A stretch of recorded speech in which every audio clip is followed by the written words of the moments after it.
Group, good. Thank you for coming. My name is Steve Coe. I have a very, very small task here is to introduce two really extremely experienced, talented, interesting people. I think the price of admission might even be wrapped up in what was given to you already on your seats and the excellent information. I'm interested in this topic. Myself, Community Access provides housing programs for people formerly homeless, have a history of mental illness. We affirmatively hire people with histories to work for us. So it creates an interesting work environment. But I really became connected to, Dan is connected to the Peace Institute, and we started a participant advisory group, and we had elections at all of our sites. We have 20 representatives elected by their peers to come and form what we're calling an advisory group. And we didn't really set any rules up for it or how it was going to work. And it was clear that these are people that are not used to going to meetings and being part of a decision-making process. So it was a very new experience that way. And we offered them the idea of bringing consultants in. So we had people come in from the Peace Institute who actually then gave this training on how to talk to each other and respectful communication and how to make decisions, and especially in situations where there's not sort of rules already established. Like if there's no smoking allowed, you can sort of enforce that rule. But if there's situations where there's no rules, and I think that's what we're going to explore today with our panelists. We're going to do some exercises that I think you'll find are quite fun.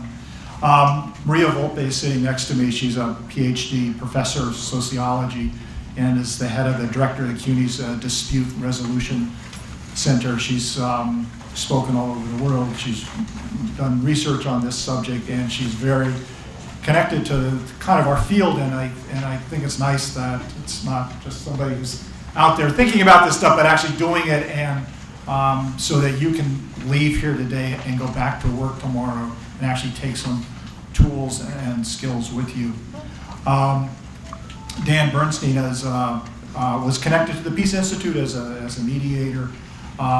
He and Maria are actually launching a training program this summer for peer specialists who are working in the field to get this training themselves. So it'll be a 5-day training, and we'll have more information about that. For everybody who's here, is interested, can stay connected with us. Dan is also part of the Bar Association section on dispute resolution.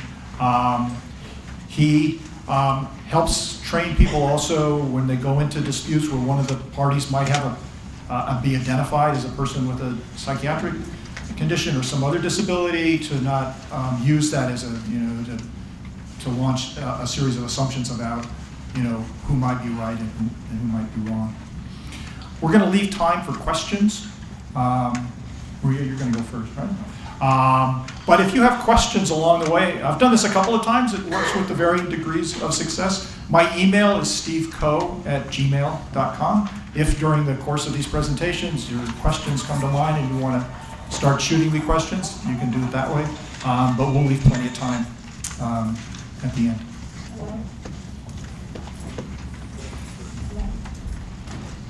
Thank you, Steve, and thank you, Sarah, for your wonderful organization of this particular session. Dan and I are really grateful for everything that you've done, and thanks again, Steve, for your warm introduction. So today we're going to spend just a short time here talking about constructive approaches to conflict. And I'm going to start by introducing conflict resolution. So for starters, it's always really important to know what we're talking about. And I'd like to ask you to spend just a few seconds thinking about what images come to mind when you hear the word conflict. Just think for a couple of seconds, what images come to mind?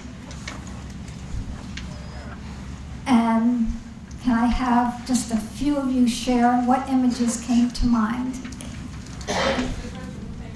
Differences of opinion.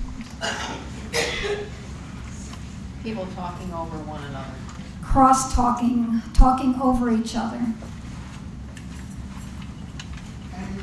Anger.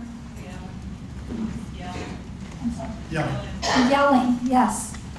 Screaming, yelling. A few more? Confusion, yes. Not listening. Talking while others are, you're not listening while someone's talking, yes. So you have a sense of, what this word conflict, what kinds of images come to mind. And having heard just the few that you heard here and the ones that you've come up with, does that seem to raise a positive or negative image of this phenomena? It's pretty negative. In fact, one of the assignments I'm always guaranteed to be able to do with students is to have them, and it doesn't matter when I do it, to take any newspaper and find conflicts. Conflicts always make the headlines. Peace efforts never do. It's amazing. I could never say to them, open the paper and check how many peace-related efforts there are. And yet we know that there are a lot of them. But conflict will always, always, always make the headlines. Conflict is universal. It's everywhere. It's inevitable. It's going to happen. And it's also contextual. It depends on who's involved, on whether a particular set of circumstances actually lead to the kind of images that we have. There are some individuals who can manage, seems like most any situation, and there's some who can't manage any. So who the individuals are, what their skill sets are, what the issues are, what the history is, what their relationship is to each other, all seem to matter. So a very brief definition of conflict for our purposes here today, or working on, is differences over anything and everything. Anything and everything. It depends on the context. It depends on who's involved. It depends on the culture. It depends on the geographical area. So we don't have time to get into specifics, but you get a sense of how relative conflict can be depending on where we are. So conflict resolution is an umbrella term. It covers a wide range of processes and approaches. And it depends on who's doing the framing. Sometimes, I'm sure you've heard people talk about flight, fight as the two extremes, right? And, the kinds of processes that we're interested in are the fix in the middle. Or you may have heard of the A to A continuum, from avoidance to annihilation, two extremes, right? And in many ways, neither one of those is really what we would consider truly constructive, because even when you avoid a situation, you may be building up emotions and situations begin to fester, and all you need is a trigger, and you could literally go from the avoidance to the annihilation. So between those two extremes are the kinds of processes that we're interested in. For our purposes here today, we're going to focus only on one in particular, but I want to frame mediation, which is the process that we're interested in. And both Dan and I are trained mediators. We do our mediation in very different kinds of contexts. I do mine in usually higher educational institutions, and the kinds of conflicts that I deal with are what I call the intractable conflicts, those that are messy, that have been long-standing, and where they all think that it feels like you're in the Middle East or on the verge of the Cuban Missile Crisis. I've heard of all of those metaphors for the kinds of conflicts that I get asked to deal with. But for our purposes here today, I'm only going to focus on a few processes on either side of a mediation. Negotiation is a key process for someone who's interested in mediation. It's a basic process. Negotiation basically means that the parties involved interact with each other. They exchange information. They even exchange options and reach a workable arrangement between themselves. And you and I and everyone do that almost every day. We negotiate with colleagues, with family members, neighbors, anyone and everyone. And most of the time, we do it successfully. But when those negotiations, when those exchanges break down, that's when we look to others. And so, in our culture, it's not unusual for individuals to look to someone to make a decision for them. And it's not unusual for individuals to end up in court litigating, where there are formal rules of evidence and procedure. There's a judge, there could be a jury, depending on the situation, criminal or civil. The process is a little different, but the outcome is usually the same. Win-lose. Someone wins and someone loses. There's also another process that's very similar to adjudication, where, and you'll see litigation on the screen there. Litigation is the process of the parties essentially going after each other, but the process where the decision is made is adjudication. A similar process with relaxed rules of evidence and procedure is arbitration. Now, arbitration is basically a process just like that used in the courts, where the individuals each present their information, their facts, to a third party who makes a decision. And usually it's final and binding. We don't have time to get into all the details of what arbitration is like, but just so that you know that that the third party decision-making process can occur in the courts, or it can occur behind closed doors. You could hire someone to arbitrate a situation. Companies do that all the time. And on a daily basis, you and I sign off on many arrangements around credit cards and others where we're agreeing to go to arbitration if we don't resolve our disputes with them.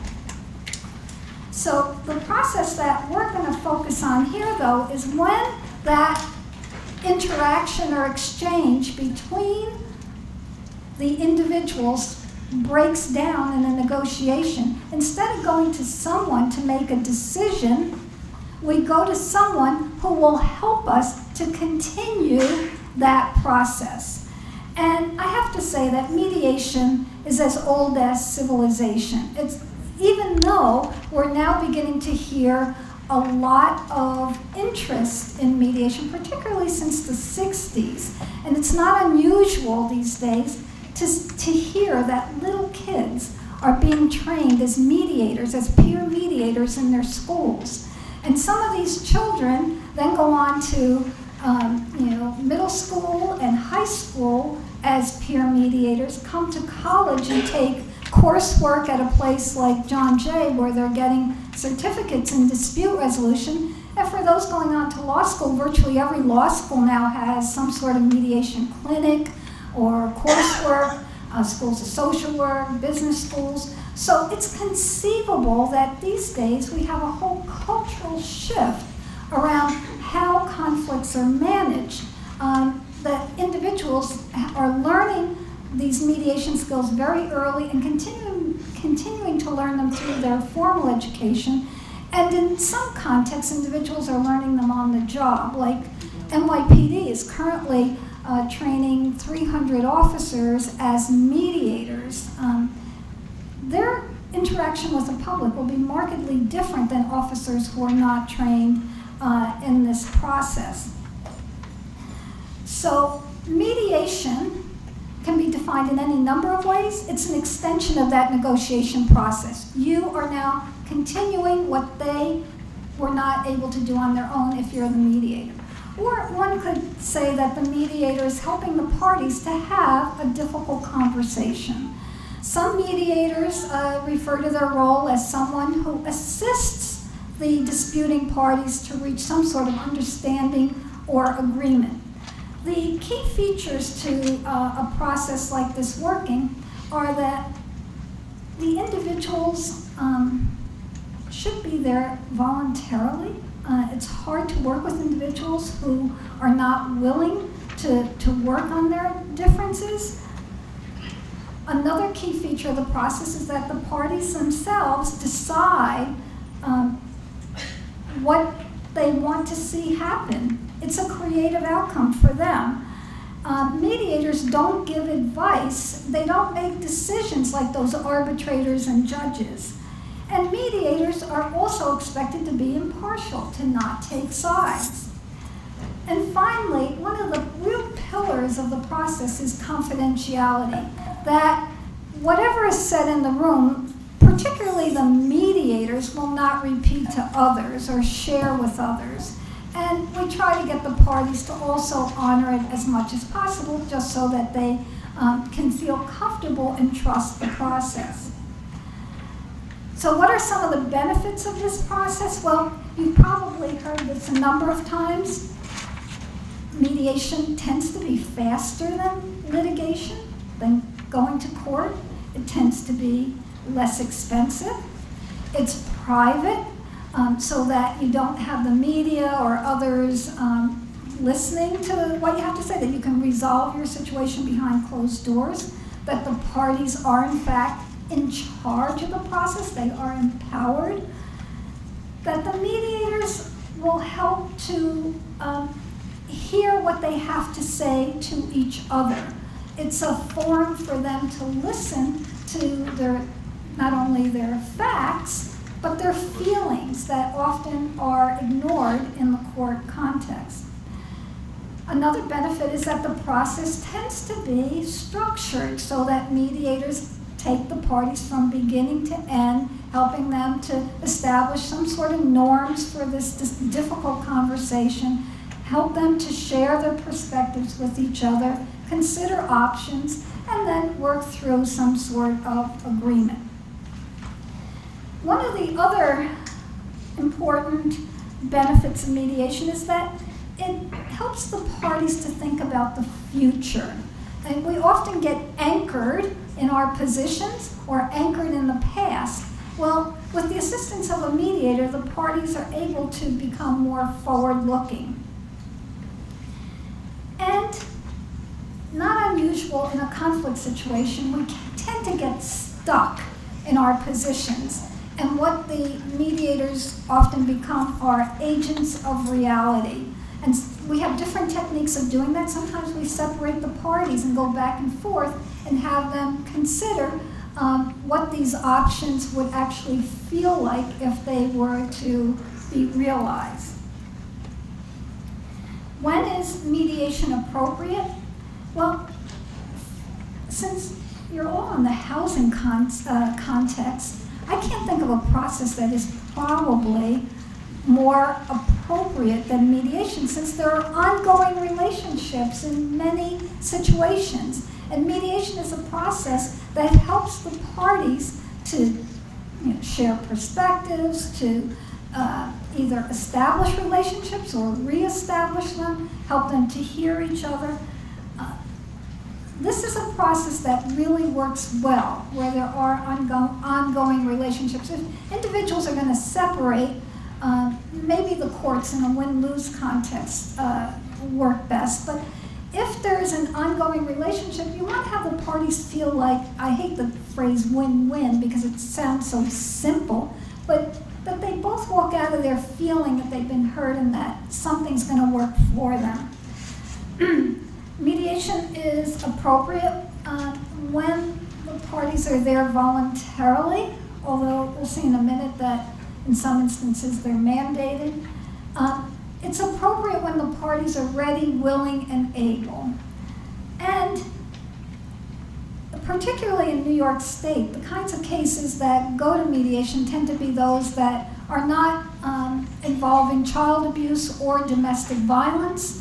Although in some jurisdictions around the country, even those kinds of issues have been very carefully screened and handled through a mediation process.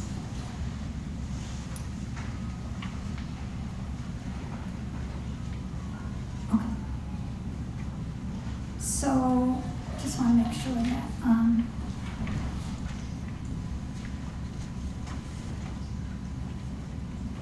okay.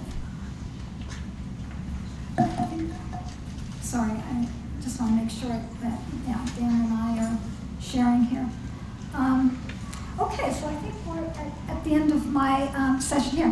One of the things that, just to sum up, mediation is often confused with meditation and medication, and perhaps a little of both can help in this kind of situation where you're in the mix, you're in the middle, and parties are coming to you, that you are mindful of yourself,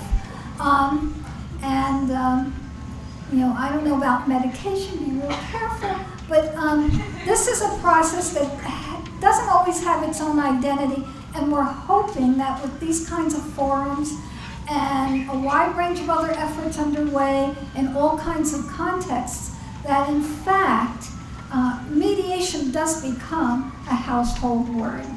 Okay, so I'm going to turn it over to Dan for the next part.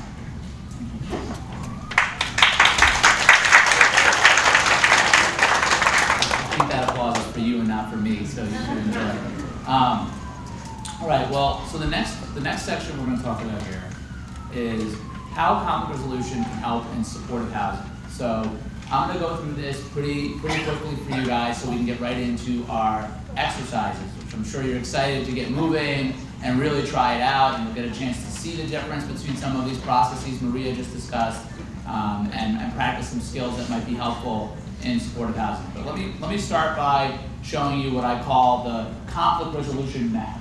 So this is a framework for understanding the different ways that conflict resolution skills in general, not just the mediation process, but the values and principles that underscore that process, how that can help you in a supported housing setting. And so we've got pre-conflict, which is before the conflict happens. We've got the conflict itself, so that's what we were just talking about. You know, how do you resolve an existing conflict? You might go to mediation, you might go to arbitration, you might go to litigation. And then you've got escalation. So what do you do when a conflict situation has gotten to such a point that people are engaging in escalated behaviors and you're not sure how to handle those behaviors? So I'm going to walk you through ways that I have, and my company, MH Mediate, has been helping different supported housing sites work in these three areas. And the big way is, for pre-conflict, we're going to talk about crafting norms. So how do you create a culture that already embodies the views of conflict resolution and prevents some conflicts from occurring? For the conflict section, we're going to talk about, surprise, surprise, conflict resolution, the reason you're all here today. And then in escalation, we're going to talk about how you can take a conflict resolution approach to addressing challenging behaviors that might be beyond a conflict resolution process. So first, we're talking about pre-conflict and those conflict resolution norms. And what are some ideas of norms that you could try to get into your culture at a supportive housing site or a supportive housing organization? Well, we've got listening skills. We've got validating, which means you're letting someone feel like they've been heard. You don't have to agree with them, but you're feeling like they feel like that you're listening to them and you're giving them a sense that they have a voice. We've got empowering choices. So how can we frame every step along the way as a self-determination kind of step, as something where someone's making that choice themselves, just like a mediator would frame every action as the choice of the parties. We've got demonstrating impartiality. So a key piece of going to a mediator is that it's fair, it's unbiased.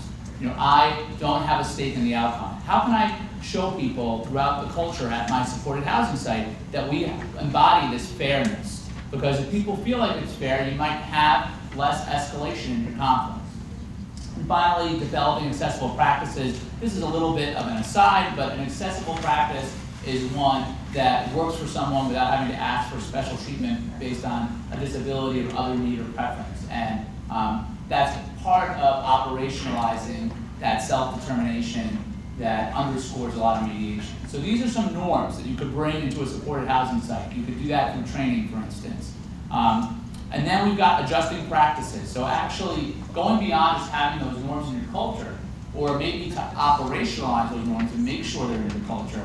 You might have scripts of what the staff are going to say in certain situations. You might have handouts that you give out to tenants and others to show people what your practices are.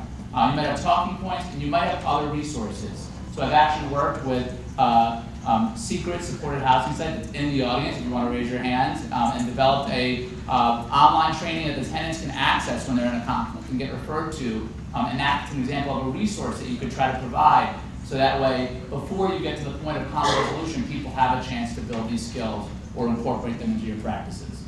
So then we get to conflict. So what do we do in conflict? So first of all, I want to say, what are your internal processes already like in managing conflict at your supported housing sites? I don't want to speak for you, but I'm up here and you're not. So I'm just gonna say what I've experienced from supported housing sites. So first of all, the internal processes are typically not impartial. They're not fair by the definition that a mediator has of fairness. And why is that? Well, one reason is because the staff member who's involved in managing that dispute knows the people involved. So they might have their own biases. Another reason is the staff member involved in that particular dispute has a stake in the outcome. If you resolve it a certain way, you might have a better climate at your site for you as a staff member, or you might have organizational goals and a mission that you're trying to operationalize. So it's not impartial. It's often also arbitration. So Maria explained the difference between mediation and arbitration. The big difference, the arbitrator decides. So a lot of times the staff member ultimately decides what's going to happen. And as much as you talk about it, if it's the staff member's choice, that's not 100% following the idea of mediation, or in any way is it following the way of mediation. It's a little bit different. So the question is, when you know you have a biased process that often relies on arbitration, is there a way we can enhance that process? So we're not going to have a mediation internally. It might not be possible.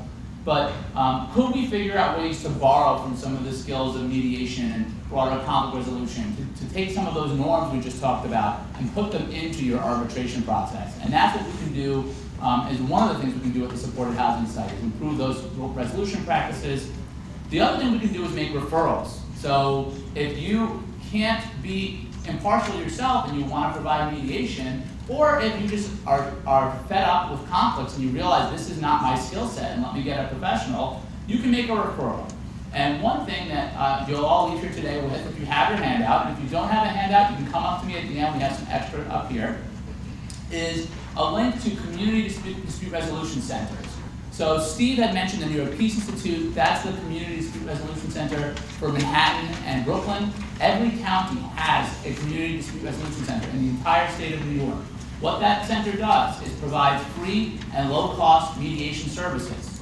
So if you're interested in sending a case for mediation, you can go to these community resolution centers. You'll do that by getting the links to those centers from the website that we included in the handout. So there's a simple website, mhmediate.com/Shinny-resources. If you go there, you can access a lot of resources that are in that handout, including the CDRCs. The other bullet point here is I can help connect you to these centers. So I do trainings with these mediation centers to help make them more receptive and accessible to cases involving mental health histories and challenging behaviors. And I have a vested interest in making sure that if you're going to build a referral relationship with a CDRC, it's going to be one that they're excited about and happy about, as opposed to one where it might get more complicated because of some of the challenging cases that can get referred. So I'm happy to help you. You can email me at dan@mhmediate.com. That's in your handout as well, and I'll show it again at the end of the session with that or any other question. So the last piece here we've got is escalation. What do you do when there's an escalated situation? Quickly, I'll just talk about challenging behavior practices, and the idea here is developing impartial practices and advanced plans. So a lot of times people, when challenging situations come up, let's say violence erupts, sometimes there are no plans and people are sort of winging it and they realize I better call 911. Sometimes there are plans on the books, but they're not really inculcated in the culture. Whatever the reason, one way we can improve our escalation response is taking that concept of impartiality and applying it to our challenging behavior plans and creating those plans in advance.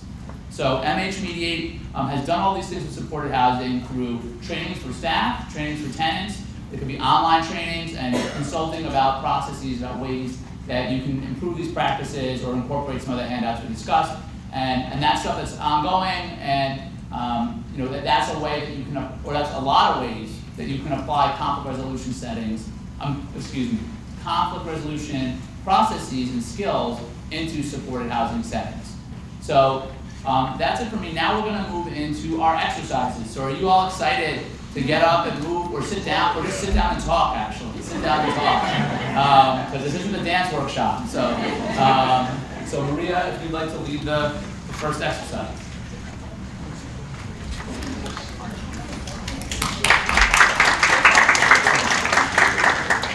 Thanks, Dan. Okay, so this is an exercise where we would like you to cluster in groups of 3. So find 2 other people in your immediate little neighborhood here.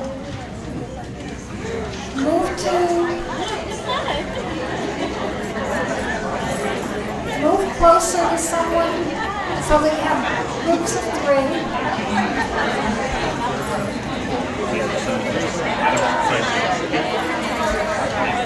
Let's see.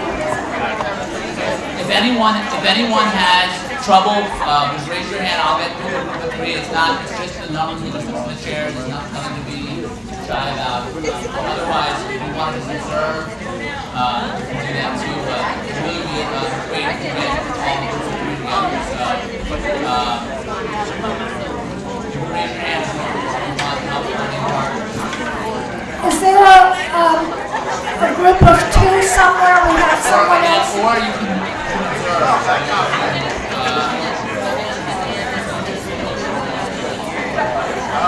Okay, are you in your groups of 3? Hello? All right. Settle down. Okay. We haven't done anything yet. All right, Maria. Who needs one? We have one extra person up front. Who needs a 3rd person? Hands back there. So there's 2 for anyone else. I'm going to ask you to move just a little closer so you're facing each other versus in a row. Yeah. One of the things that conflict resolvers, particularly mediators, are known for is always moving furniture around. Okay, listen up. So in your groups, assign yourselves either letter A, B, or C. Assign yourselves letters A, B, or C. Someone's A, someone's B, and someone's C. This isn't a trick. This should take 2 seconds. You're not debating over your favorite letter.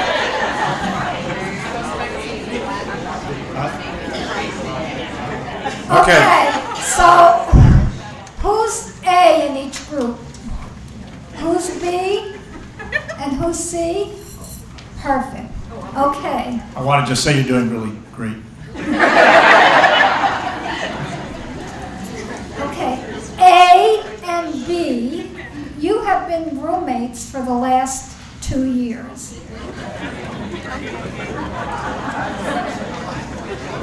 And part of your relationship has been this wonderful kitten that you see on the screen, right? So A, you bought this cat. You are the so-called legal owner. B, you're what we're calling the nurturer. Over these last 2 years, you have really groomed this cat. You have trained this cat.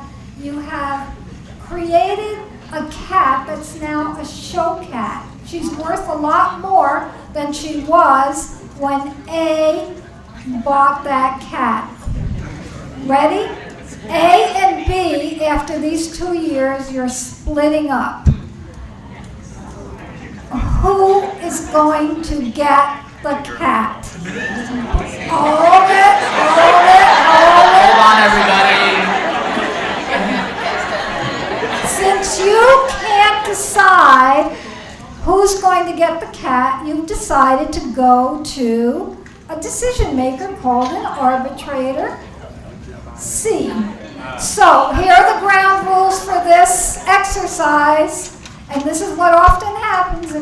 A, you'll get an opportunity to talk for no more than 2 minutes and tell C why you should be granted the cat. Then B, you will share with C why you think you should get the cat with all your facts and feelings, whatever. And C, do not ask any questions. You're just having them tell you why they should get the cat. And don't tell them what your decision is until I tell you. Any questions? Begin. A, first you tell C, and then B, you tell C.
Okay, it's B's turn to tell C why you should get the cat. B, tell C why you should get the cat.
Revealing who's getting the cat.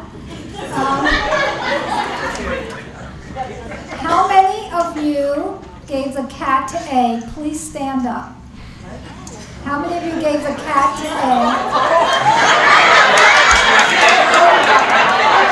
And how many of you gave the cat to B?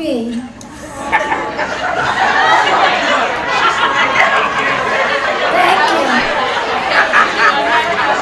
So, one of the things that we know that I referred to earlier is that when we turn over any of our situations to a third-party decision maker, the outcome is always uncertain, right? And usually it's just like this. One wins and one loses, and you know that both of you, A and B, felt passionate that you should get that cat, right?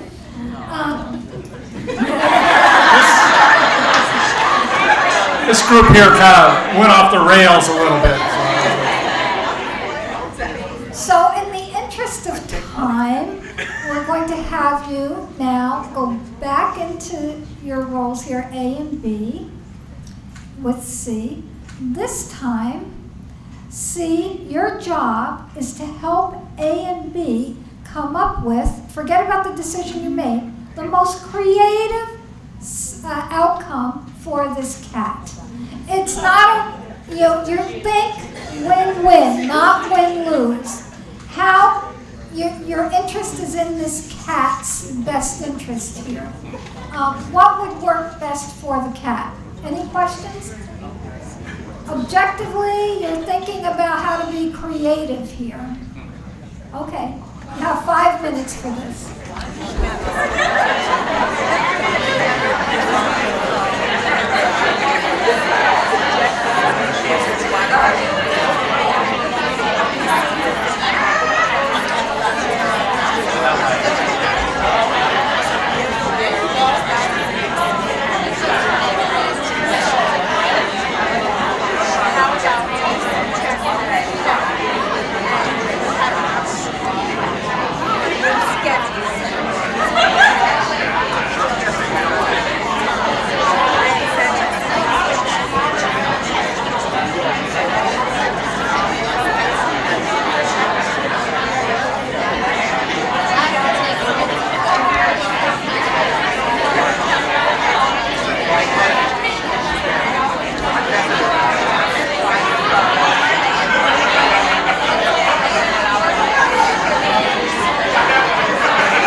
Arrangements that you have made for our wonderful kitten here. So that we don't have to keep repeating it, I'm going to ask you either to come up and use one of these microphones or really yell out what your creative arrangements were for your kitten. Who would like to start? We have shared custody of the cat. Okay. But tell us more about that shared custody. Well, they didn't know how to take care of the cat, so he is willing to help them out to understand the cat better. Okay, So they will have the cat like, shared custody, 1 week with it, A, 1 week with B. and, when we're talking about shared custody, then, we have to pay attention to the little details, like, what day of the week is this cat going to go to the other person's house? Yes. And who's gonna transport it? And who's gonna bring the cat? A will take the cat to B on Sunday. And who gets the cat on holidays?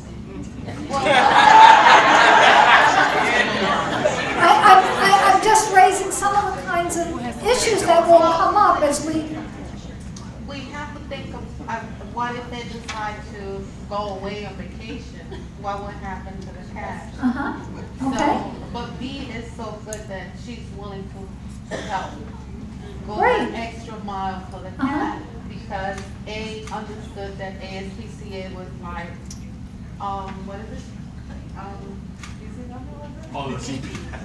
He thought it was like, reporting abuse against the cat, but we have to explain that probably if no one adopted the cat, it will be put to sleep. So A is willing to work with me. okay, great.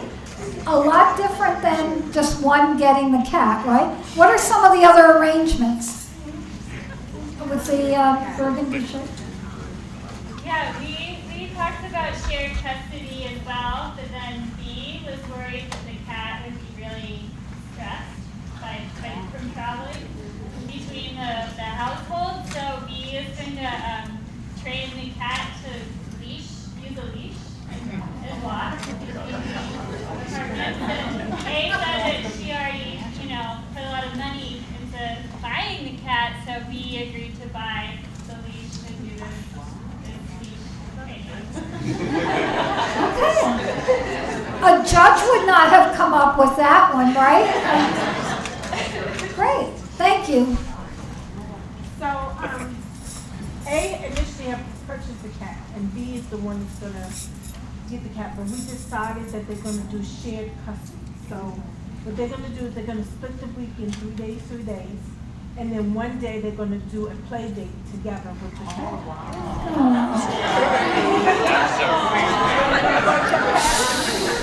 When you're gonna go to a little cat places, like they have doggy parks, and they have class. You have to be quiet because it's hard to hear. They have cat play areas.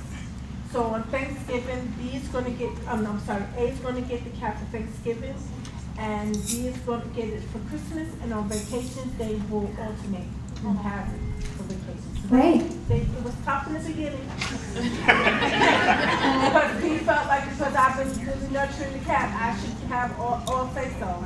But we were able to negotiate. Great, thank you. Over here. So I had a hard rule. Neighbor one found a cat in the alley. Tabby cat, alley cat. She brought the cat home. They're living with a slumlord. I had to put more characters in my story, sorry. So roommate B took the cat, nurtured the cat, went to the doctor, veterinarian, shots, brush up, bath, everything, right? Okay. So now, they don't want the cat anymore. Why? Nobody gave in for the cat. However, so my solution was, I tried everything, as everyone here did, vacations, swap, anything, to stop the argument. So I brought in the slum landlord. The slum landlord, because he has infestation of mice, is going to take the cat.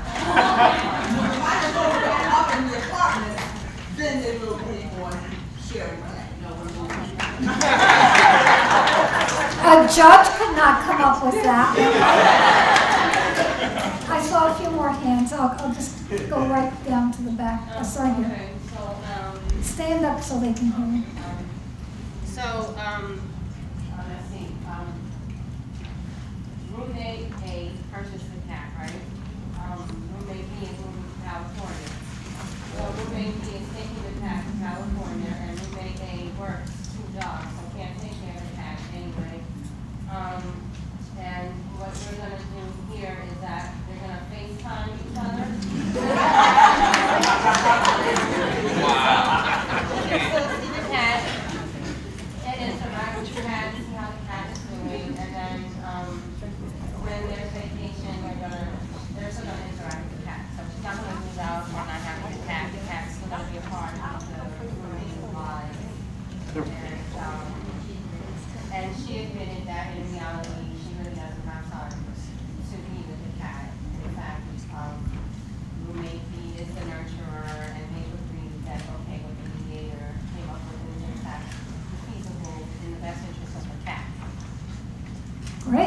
Thank you. And back there? Yeah. So what I got A and B to agree on, what I got A and B to agree on was that A go to one corner of the room, B go to the other corner of the room, and I would put the cat in the middle. Wherever the cat gravitates.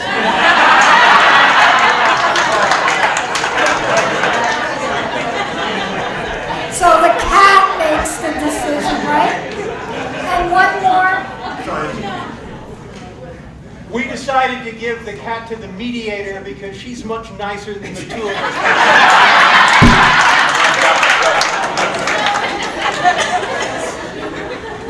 All kidding aside, what does this really sound like? A divorce case between parents and the children, right?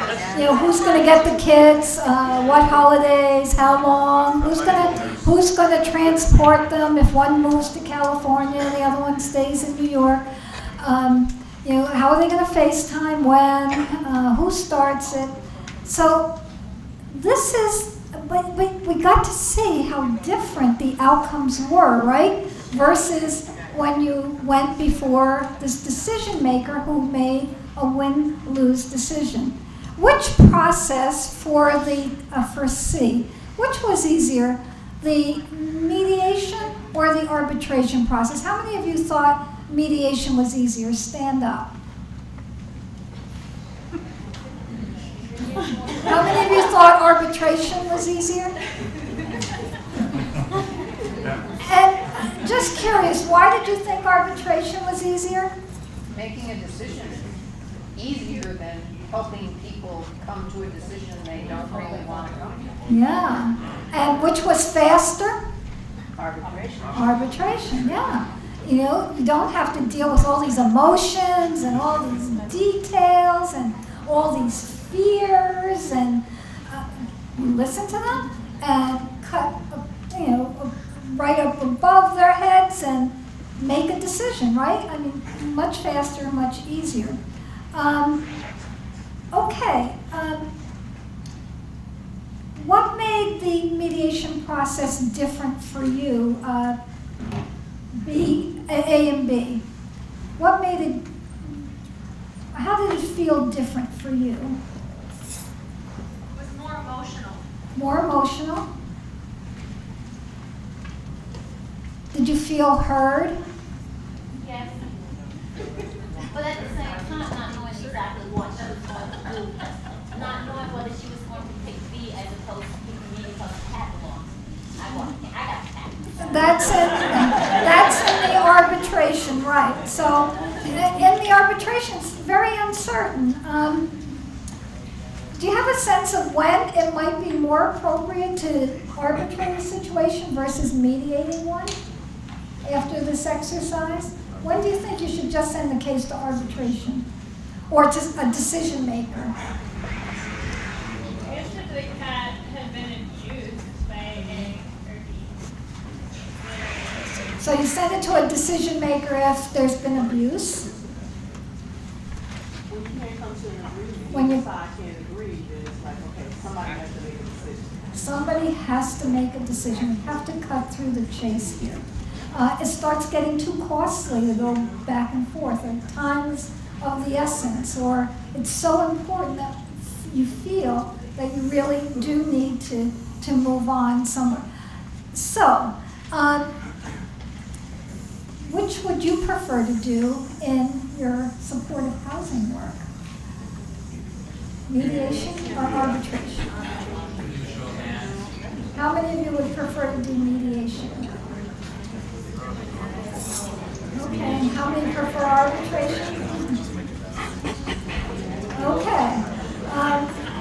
In everyday life, we look to people to make decisions outside of the arbitration and adjudicatory process. We look to parents, to police, to the clergy, to perhaps local business people, to agency directors or supervisors, or any of you who are in a position where, I'm sorry? I thought, or any of you who are in a position where people come for advice, come for you to make a decision. But remember, when you do that, you're creating uncertainty in their lives, and that the outcome will be a win-lose for them. From our perspective, a process like mediation gives the control back to the parties. And yes, in some ways, it is a bit more time-consuming, and there are emotions, but those emotions are going to be there whether you make the decision or not. It's good to have them share them, and with a set of skills, it's much easier to do than the experience that you had here today. So we're going to now move on to another exercise to use some additional, try some additional skills. Okay, so thank you all for sharing all these uplifting stories about ways to care for the cat. As a nurturer myself, I was pleased to see all the hands go for me. I'm gonna tell my girlfriend about that.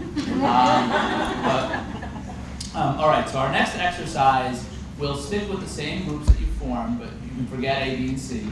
It's a much simpler task. So what we're going to do is we have a situation where two neighbors have been in conflict with each other because one of them feels the other is noisy. Has anyone ever heard of a situation like this? Okay, I got that like a fairy tale book. I didn't know it was realistic for you guys. So they call each other names. Has anyone heard of people call each other names in their house? Okay, they bang on the walls. Is that something that people have heard? And they regularly get into arguments. Does that happen? Yeah, okay, so we've established this is a common situation. Now, after meeting with you, they've agreed to be nice to each other. And I might have dropped a hint by putting nice in quotes, but let me ask you, has anyone ever experienced this kind of agreement? Raise your hand if you've heard that people agree to be nice. Now, just looking at this slide, what do we think? What do we think of this, this agreement? Are we going to take this to the bank? No. Okay, exactly. So this is what your job is. Your job is to return to your groups of 3 or whatever your groups and brainstorm questions to ask them to help make it a better agreement. So they come to you and they say, we're going to be nice. That's all you've got. You have that situation, they're going to be nice. Now, what questions can you ask to make this a better agreement? I'm going to give you just a few minutes. Well, actually, let me ask you. Raise your hand if you think you're going to want to ask a question later, because now we're debating between this time and question time. So, are there a lot of questions coming? No. All right. I'll give you 5 minutes. 5 minutes right now to talk and come up with questions. And if you, and then I'll jump in with some hints for you before we go and discuss them.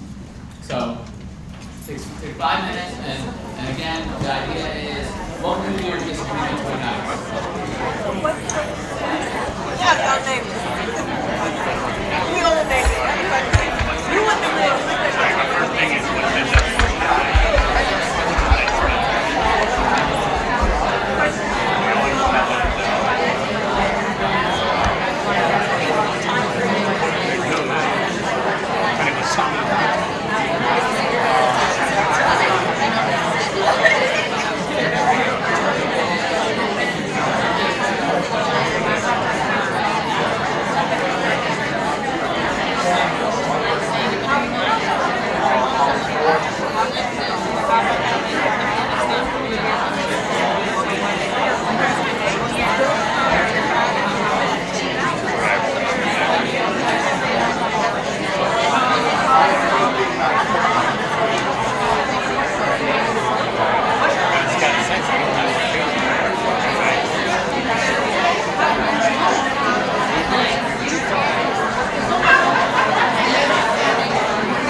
are we doing? Are you guys still discussing questions?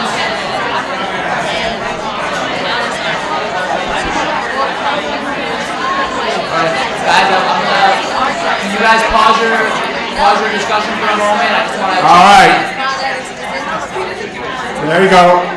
We're gonna get your ideas now. Okay. So, it sounds like you guys are still actively coming up with more, brainstorming more questions. Is that right? So I'm going to give you some hints, but before I do, I want to hear, what have you guys come up with so far? Any ideas that you want to share? Just raise your hand if you have a question. I see someone in the back. So basically, what we came up with. Stand up, please. So basically, what we came up with is as far as the noise, even though they were trying to be nice to each other, the factor of the noise. Are you going to lower it? If I'm at work, you can play your music as loud as you want, but have some type of consideration. If I have to go to work in the morning, or if I have a long day, nobody wants to hear constant music or things on the wall. You might live upstairs, you can hear the feet running around, so just have some consideration about noise there. Okay, so your approach was to say, when you say you're going to be nice to each other, we're looking at this as how we're going to be courteous about managing the noise and considerate about managing the noise. And can we get into some more concrete details around that? Is that right? Exactly, yes. Okay. Any other ideas that people took from this? Way in the back? You might have to shout. Our questions were when you say you're going to be nice, exactly what is your idea of being nice? And are there any deal breakers, anything that would make you decide not to be nice anymore? So great. So you asked two questions. What does it mean? What do you mean when you say you're going to be nice is one question. And the other is, what are your conditions? What are your deal breakers where you might stop being nice? Now, has anyone ever asked these questions in real life before? Has anyone ever experienced, what happens when suddenly you say, "Oh, what do you mean by being nice?" Does anyone want to share what comes out when two people have come to this great agreement, we're going to be nice, and then you ask them, what does nice mean? Do you ever get the situation that two people say very different things? Yeah. Maybe one person gets very upset by what the other person says as their definition of nice. So it's a very important question. What do you mean by the word nice? Okay. Any other thoughts come up from this? Yeah. Well, and I guess to just tack on to what you said, that if your deal breaker is no noise after 10 and that happens, what will you do? So. Right. So not just what is your deal breaker, but what will you do when you're not being nice? What's the next? Great. Okay. So I'm going to give you some hints, and you can come back in your groups again and see if you come up with any more questions as to what a mediator does when they're at the point of working out an agreement. So not every case that comes to mediation ends in an agreement. But when you get to the point of having an agreement, there are certain techniques that mediators use that some people will call it reality testing the agreement and making sure that what people are saying they're going to agree to something. You're not a mediator doesn't give advice or make suggestions usually, but they'll ask questions to check in, like what do you mean by nice or whatever else. So here are the hints that you can use when you go back to your group and come up with some more questions. And there are these 5 words that I'm giving you. So the first one is specific. So what does it mean to try to make sure an agreement is specific? Well, Maria mentioned before, what days is the cat gonna go back and forth between the houses? Maybe what time is the cat gonna go back and forth between the houses? If we're talking about being considerate about the noise, if we say our agreement is we're gonna be considerate, what do we mean? What specific gestures are coming through that are going to be considered? So specific is a big one. Now the next one is realistic. So what's an example of realistic? Well, if I'm mediating with a family and they say we're just going to agree not to yell, I might say, well, you said before that when you get upset, you've yelled in the past. How realistic is it for you to not yell when you get upset? And then maybe they change to saying, I'll agree to apologize as soon as possible. You know, but that's a realistic agreement, and it might still be a way to satisfy the people's needs of getting along, as opposed to making an agreement that's not realistic. So we've got specific, we've got realistic, then we have balanced. So what does it mean to be a balanced agreement? Well, if one person's upset that the other person's making noise, and they come back with an agreement that's completely, all the rules that that person can't make noise this way, that way, and whatever else, and that's the whole agreement, that's not balanced. That's very one-sided. So we want to, you know, when mediators even write agreements, we try to not say, this person does this, and maybe pointed at that person. We try to make it as broad and balanced as possible, and talk about, you know, these kinds of things in general. So we want to figure out ways to make the agreement balanced. Sustainable. So that goes to the deal breaker question. You know, what are your deal breakers? Is this really going to work?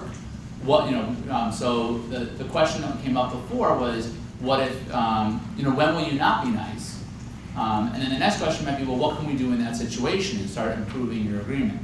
And finally, updatable. So updatable just means, you know, what's the process we're going to go through if we need to make a change to our agreement? Because a lot of times people end up going and making an agreement and they don't envision a way to make changes later on. You know, so what if this isn't working for us? How are we going to check in? How are we going to make changes? And they start holding each other to that one specific agreement and getting very aggressive, and that becomes another source of conflict. Because they, well, you agreed to this, and it's important to always leave that mechanism to say, what's our way of updating this agreement? If we do realize that, hey, we're just people who sat down one day and wrote this down, it might not be perfect, and we might need to make changes, or our lives might change. So these are 5 hints of criteria of what makes a good agreement. And I'm going to see if any of you are inspired from these criteria to come up with any other questions about what we can do to take our agreement to be nice and make it better. So I'll just give you guys a few minutes for this one, and then we'll wrap up this exercise and go into questions.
want to talk more about agreements after the workshop, I'll be available as well. So I know this is really exciting stuff.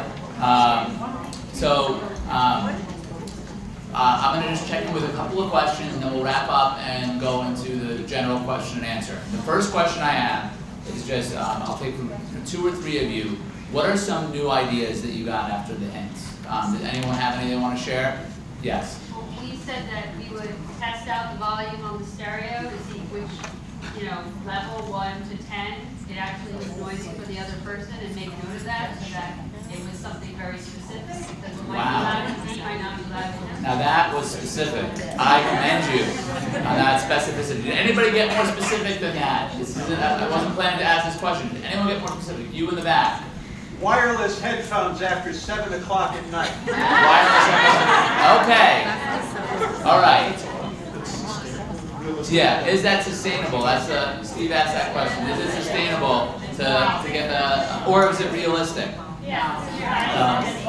Okay, so a couple of other ideas. Any other new ideas from the hints? Yes? Well, we had a little bit of started to try to have a discussion about what would be a deal breaker, and the 2 parties, while they were having that discussion, started to think a little bit more about maybe we need to have something in the agreement about when we might be willing to say we're not going to follow the agreement. Like if the agreement was no loud music after 10 o'clock at night, and somebody's having a party, do we want to? They started to talk about, do we want to have something in here that says you can ask me and I would reasonably respond, yes, today I'm not going to get mad if you're having their music till midnight because you have something special. That's great. So we took an agreement that wasn't realistic, of always being noise-free, and said, hey, there might be times that someone has a party or something else, maybe we can check in with each other and work out a thing for those special days. And that makes the agreement more sustainable and more updatable. So we hit a bunch of them. That's great. Okay, so one more idea from the group. Yes. One of my partners said that figuring out what room is connected to the other room. Like sometimes bedrooms are on the same wall, and perhaps playing the music on the opposite end of the house, so that if the problem that arises in the conflict is because you're playing your music in the bedroom and I'm trying to sleep, if you play your music maybe in the living room, it won't disturb you. Great. So that was, if there's maybe there's questions we can ask about the specific places people are making the noise. So instead of saying no noise, we say no noise in that area, because we figured out that that's the troublesome area. So again, if you want to talk more about this exercise, I'll be here after the workshop, and happy to talk to you about it. We're going to go into the Q&A. I just want to quickly call attention to the handouts. So you have the handouts. It's 3 pages. The first page is a set of takeaways summarizing the workshop. If you don't have a set of handouts, come up to me after and I'll give you one of the extras. They were on your chair when you came in. The second page is a list of resources from the CUNY Dispute Resolution Center, which Maria is the director of, and includes a mailing list that I think everyone should get involved with if you want to learn more about conflict resolution. And the last page is about Mediate, which is my company, and different kinds of resources available to us.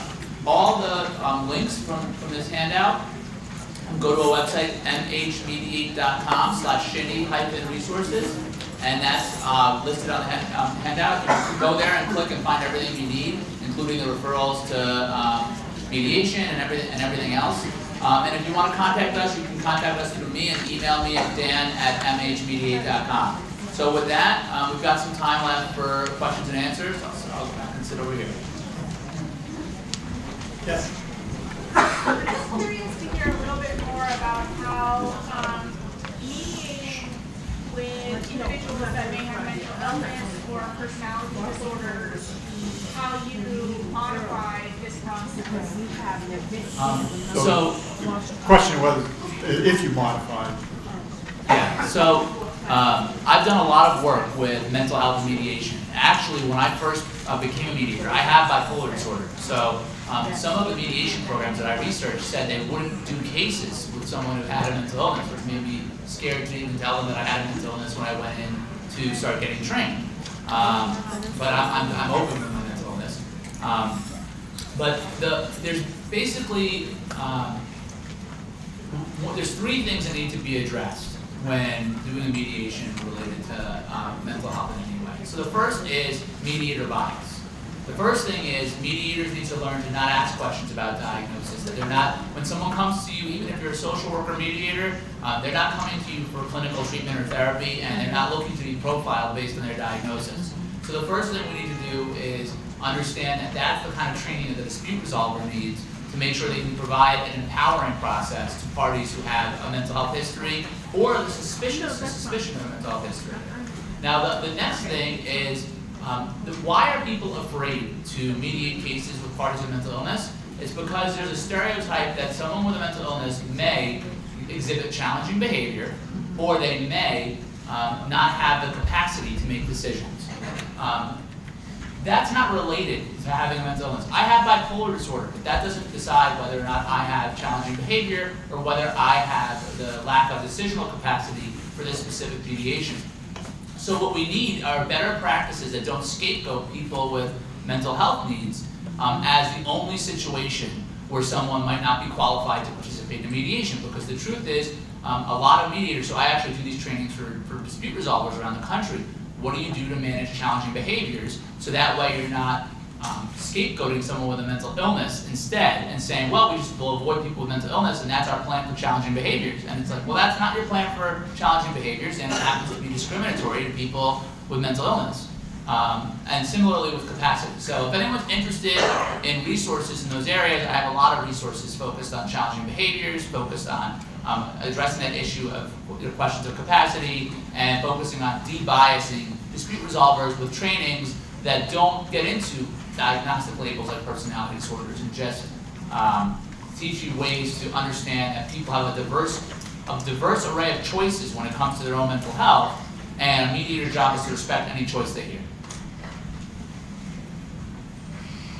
I was just wondering if you have general recommendations for conflicts in like a supportive housing setting where the two parties are not willing to sit down and do a formal mediation, because that's a lot of what at least my experience has been, where there's a lot of conflicts, but then when we try to do something more formal to address it, they're not willing to both do that.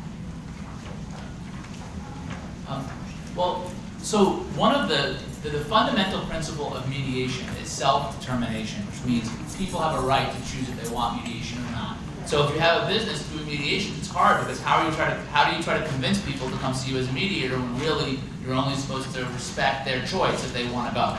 So that's why I went through the slides of that conflict resolution map of different skills that you could apply in different areas that are related to conflict resolution but might not be getting someone to a mediation. So generally, that's my answer to that, is we can't really force someone to go to a mediation.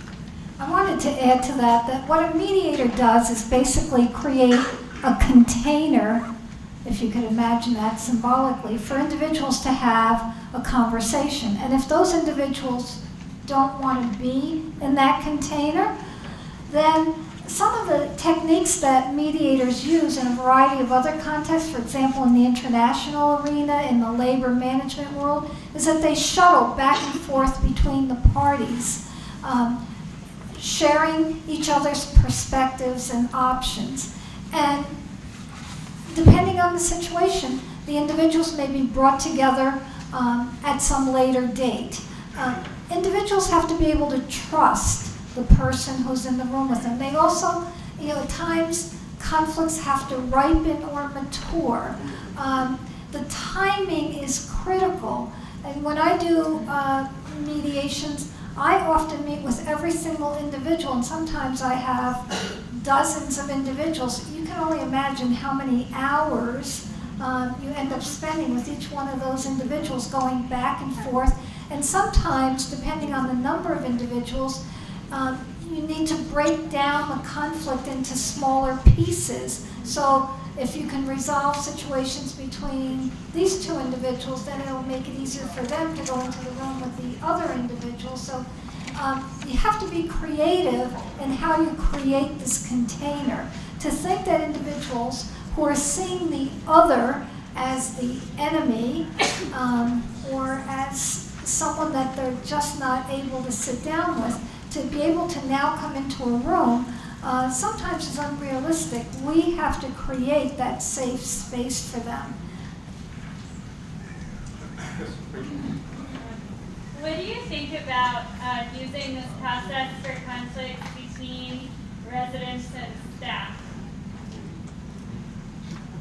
I think there's definitely potential there, and there's something that we talk about in mediation called a power imbalance, which is, you know, you have two parties in a session, but one of them has a lot of power, the other one might not, and so it would definitely, you know, there's a lot of things to think about with that in terms of how that relationship works. Also, you know, in the real world, when you have an organization that provides mediation services, they're building referral relationships with other organizations. So you could imagine that there could be times that the mediator might have a little bit of a leaning toward the staff because they know that they have a relationship with that organization. In addition to all the other biases that we talked about that. So the big thing would be, how do we make sure it doesn't feel disempowering to the tenants, if knowing that there's a couple of ways that that power imbalance dynamic could crop up. Could you have a situation where you have two mediators that, like maybe, like one representing the, but then they're not supposed to represent people, but you have like There's a lot of situations with co-mediators, so that it's very common that you hear of co-mediators or even a panel of several mediators, but they're not assigned a role to advocate for one particular party. By definition, if the mediator aligned themselves with a specific party, they wouldn't really be a mediator, they'd be an advocate. And so that's a little bit different. But there's something called conflict coaching.